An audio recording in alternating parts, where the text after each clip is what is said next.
En realidad, si difícil aquello era en el tiempo de Pablo, en Corinto, pensar todos y hablar todos la misma cosa, qué difícil debería de ser, cuánto más hoy. La variedad de asuntos y de temas y de gustos se ha ampliado tanto que nos parece imposible que nosotros empecemos a hablar la misma cosa y a tener la misma mente y el mismo parecer. Nos parecería imposible, casi es imposible. En realidad es imposible si no fuera porque nuestra mente, nuestro corazón, el ser entero, tiene que estar volcado y centrado en el Señor Jesucristo. Cada uno de nosotros es una pieza de radio, es un hierro suelto, pero cuando encaja en el Señor Jesucristo lo convertimos en una rueda perfecta.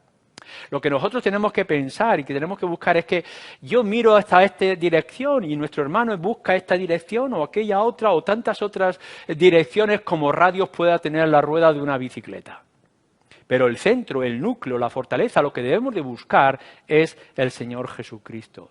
Así que, sí, a ti te gusta hablar de deporte, a otro le gusta hablar de literatura o de arte o de política o de cualquier otro asunto, de los niños y las fotos del verano.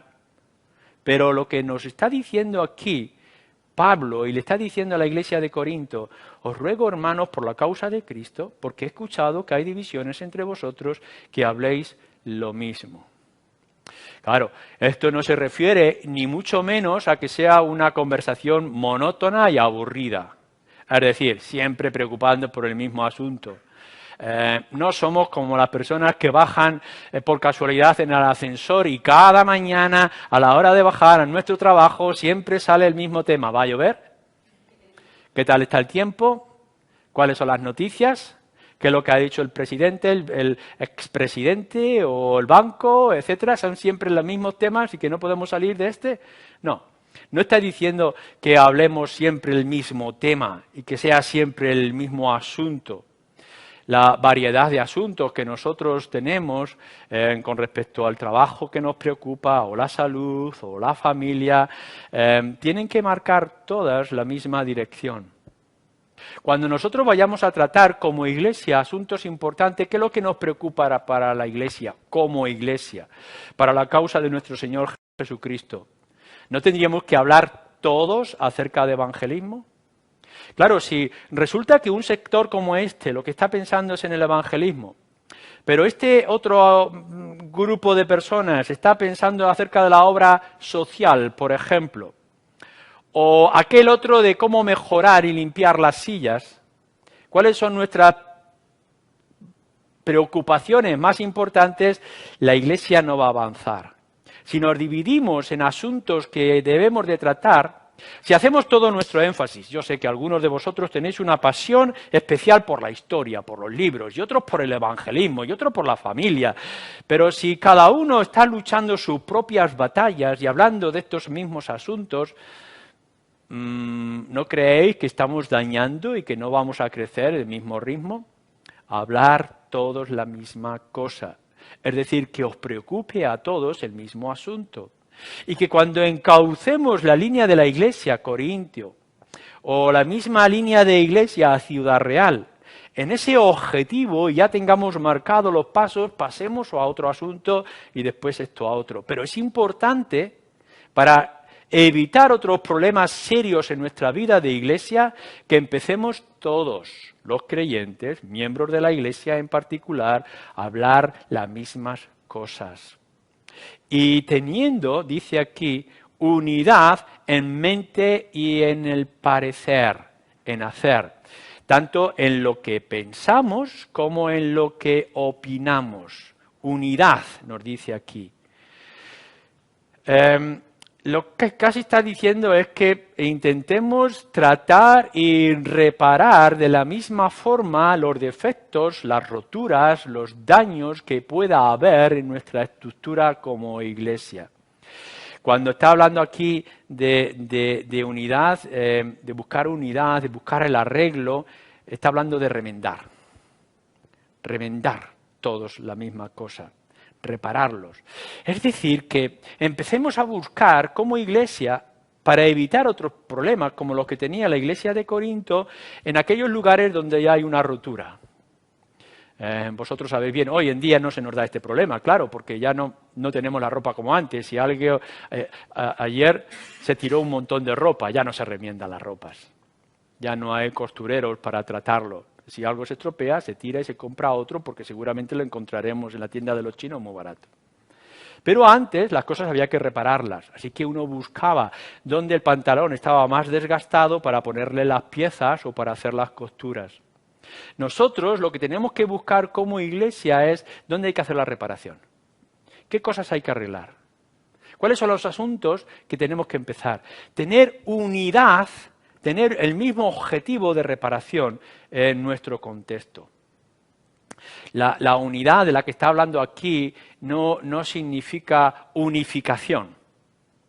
No significa que todos vengamos vestidos con el mismo uniforme, que todos pongamos el mismo énfasis en las palabras y que todos utilicemos el mismo vocabulario. Por supuesto que no. No está diciendo esto y no lo expresa la Escritura porque, por cierto, la iglesia de Corinto sería muy distinta a la iglesia en Tesalónica o la iglesia de los Gálatas o en cualquier otro lugar que pudiéramos nombrar o recordar. Las iglesias cada una tiene sus objetivos, pero esta iglesia en particular necesitaba tener unidad a la hora de hablar o de arreglar estos asuntos. ¿Qué es lo que nosotros tenemos que buscar como objetivo para poder solucionar los problemas que puedan venir? No hay nada en contra de opiniones. Pero sí nos va a decir, y vamos a ver, que a veces es necesario ceder a opiniones. ¿Qué es lo que estaba ocurriendo en realidad en la iglesia de Corinto? Divisiones. Es decir, cismas, roturas. No va a hablar cismas, son roturas, las brechas. Ya fuera en su inicio, ya fuera en su extensión, en el peligro que eso iba a venir. Así que se habían juntado allí la gente y empezaba a hablar diciendo, unos decían, hombre, pues a mí mi predicador preferido es Pablo. El otro venía y dice, hombre, Pablo se ha quedado un poco ya anticuado. Para mí es Apolos, tiene una energía, tiene un vocabulario, es el joven. Hay otros que eran más clásicos y dicen, no, para mí yo creo que teníamos que volver a las raíces. Para mí el gran predicador y la seriedad es Cefas o Pedro, porque tiene que ver con nuestras raíces judías, etcétera. Así que, como podéis ver, estaban ahí surgiendo los predicadores, los líderes preferidos. Yo soy de este y yo soy de aquel otro. Claro, eso está bien en política, está bien en deporte y está bien en otras áreas de la sociedad, pero ¿es eso lo importante y es eso lo que nos va a unir y nos va a fortalecer? ¿No deberíamos de buscar que todos nosotros tuviéramos nuestros ojos puestos en el Señor Jesucristo y no utilizar a Cristo para crear otra división? Fijaros lo que ocurre. Hace unos años, cuando estábamos en Cuenca, vino alguien que estaba hablando y dice, no entiendo por qué hay tantas divisiones en tantos grupos o iglesias evangélicas en Ciudad Real. Éramos dos. Pero decía, bueno, hay varias iglesias. Siempre tiene que haber en cada iglesia y cada ciudad una sola iglesia. Hombre, pues es muy difícil, llevamos una historia de visión, bautistas, en fin, pentecostales, cada uno tiene su opinión, etcétera. No, utilizando a un líder de antiguo que había escrito un libro, etcétera. Cada iglesia, cada ciudad una sola iglesia. Bueno, esto va a ser muy difícil. No, vamos a implantar una iglesia. Y claro, cuando pasa el tiempo resulta que ya no hay dos iglesias, ya hay tres. Porque no es que unificaban las iglesias, sino que implantaban otras. Claro, este es un problema cuando nosotros llegamos y decimos, tú tienes parte de razón, pero no toda la razón, tú tienes también alguna parte de razón, no tienes toda la razón y vosotros pues pasa otro parecido. Así que lo que hay que hacer es que yo voy a tener mi propia razón. Y en lugar de 3 grupos, 3 nombres, 3 personas, resulta que hay 4. Esta es la realidad que estaba ocurriendo y este es el peligro que tenían que afrontar los creyentes. Y es lo que nos va a pasar si no solucionamos nuestra propia historia y no empezamos a poner remiendos a las roturas que tenemos a nuestro alrededor.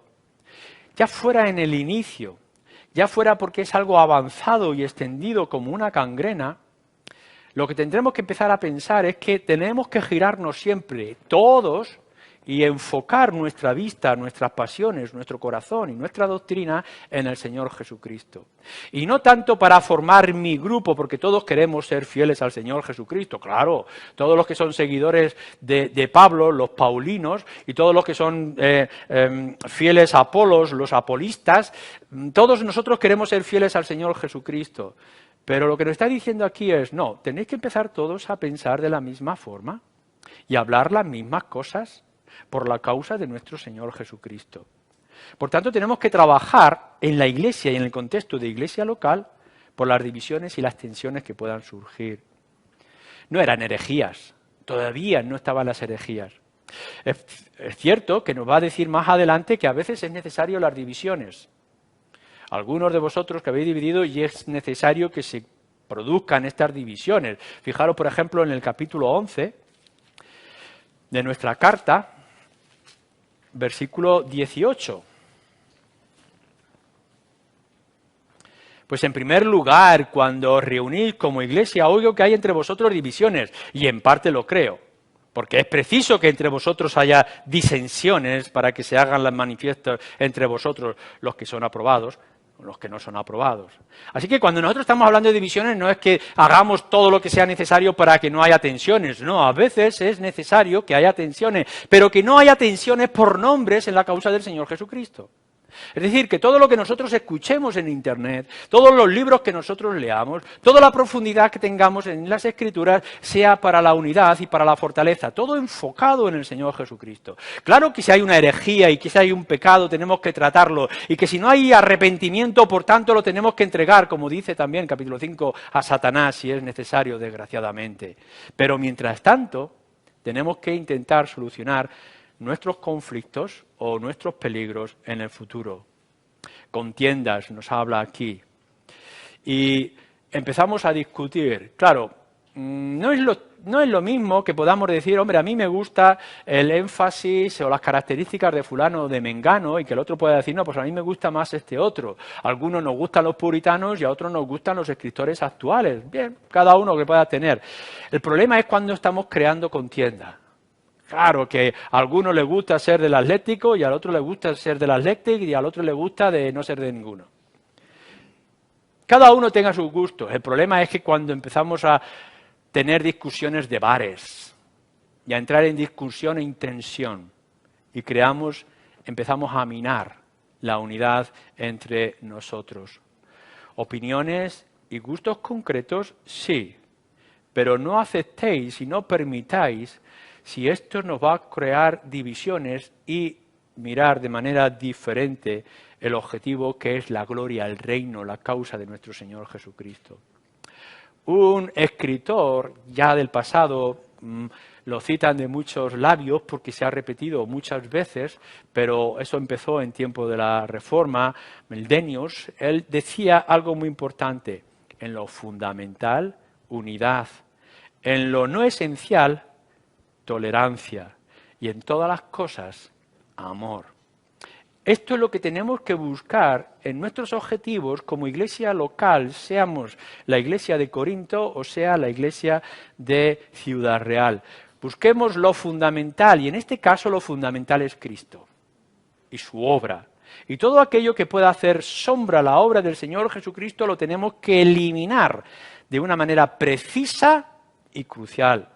Pero hay otros asuntos en los cuales tenemos que tolerarnos, permitirnos y trabajar juntos. Y habrá cosas en las que tengamos que ejercer, por supuesto, mucha paciencia y mucho amor. Por tanto, he aquí algunas implicaciones que van a ser importantes para Corinto y que tienen que ser para nosotros. Trabajar en la unidad no es fácil, por causa de nuestro propio pecado. Y nuestros gustos, sean cuales sean, incluso los gustos más sanos que tú puedas tener, están infectados por el pecado. Puedas tú tener la mayor pasión por la más grande de las verdades, que tienes el peligro de que el pecado lo infecte. ¿Cuántos hombres han matado a sus mujeres por amor? Y decimos, la causa del amor es infinita, sí, pero el amor no nos dice que matemos. El pecado infecta incluso las cosas y los conceptos más hermosos. Trabajar por la unidad, pero sin el pecado. Escucha. Antes de hablar, conoce. Siempre tenemos que ser lentos para hablar, pero siempre dispuestos para escuchar. Escucha al otro, escucha sus opiniones. Cuando te estén dando razones de sus objetivos o de sus gustos, escúchalo con gran interés, porque te va a dar sabiduría a la hora de hablar y de opinar. ¿Cuántas veces hemos cometido el error de hablar antes de haber escuchado, para después tener que callar la boca con vergüenza? Si es necesario, en las cosas que no sean importantes, cede. El ceder no quiere decir que tú estés aceptando el error o que estés dentro de algún error. Calla cuando sea posible, porque tu propio silencio también puede hablar a las conciencias de los demás. Ceder no es perder, es avanzar. Y somete todo, como nos dice en el capítulo 4, versículo 6, somételo todo a las Escrituras. En el momento en que tengamos una duda acerca del que predica y lo que predica y el cómo predica, el cómo vivimos, el cómo actuamos, vuelve siempre a las Escrituras. Nuestra palabra, la palabra del Señor, es el fundamento para todas las cosas. Y Pablo le tiene que decir a los corintios, ¿qué es lo que yo he escrito? ¿Qué es lo que hemos enseñado? ¿Qué es lo que dice la palabra? En todo lo que defiendes y en cómo lo defiendes. Que el Señor tenga misericordia. Que sepamos aprender de la debilidad de los corintios para hacer de nosotros una luz más poderosa y un lugar de adoración más agradable. Amén.